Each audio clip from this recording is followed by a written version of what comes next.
വരാനിരിക്കെ ഷൊർണൂരിൽ water അതോറിറ്റിയുടെ പ്രധാന pipe ലൈനിലെ വാൾവ് ലീക്കായി കുടിവെള്ളം പാഴാകുന്നു. Shoranur Saint Theresa's higher secondary സ്കൂളിന് മുൻവശത്തെ പ്രധാന പൈപ്പ് ലൈനിലെ വാൾവ് പൊട്ടിയാണ് കഴിഞ്ഞ കുറച്ചു ദിവസങ്ങളായി കുടിവെള്ളം പാഴായി പോകുന്നത്. കടുത്ത വേനൽക്കാലം വരാനിരിക്കെ ദിനംപ്രതി ലിറ്റർ കണക്കിന് വെള്ളമാണ് ഇത്തരത്തിൽ പാഴായി പോകുന്നത്.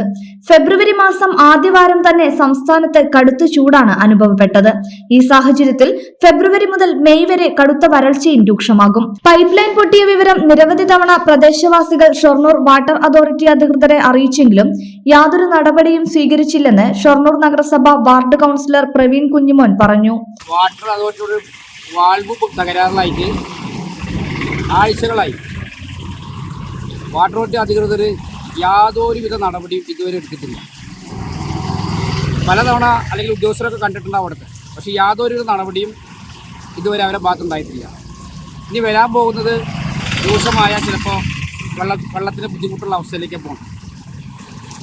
ഒരു തുള്ളി പോലും സൂക്ഷിക്കുക എന്ന് പറയുന്ന അധികൃതർ ലിറ്റർ കണക്കിന് വെള്ളമാണ് ഇവിടെ ദിവസം പോയിക്കൊണ്ടിരിക്കുന്നത്.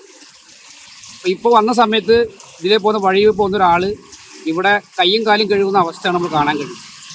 അപ്പോൾ ഇതൊക്കെ കണ്ടില്ലെന്ന് അടിക്കുന്ന വാട്ടർ അതോറിറ്റി അധികൃതരെ ശക്തമായ നടപടികൾ, സമര പരിപാടികൾ ജനപ്രതിനിധിയായി ഞങ്ങളുടെ ഭാഗത്തുനിന്ന് ഉണ്ടാവുന്നുവെന്ന് ഞാൻ അഭിപ്രായപ്പെടുകയാണ്.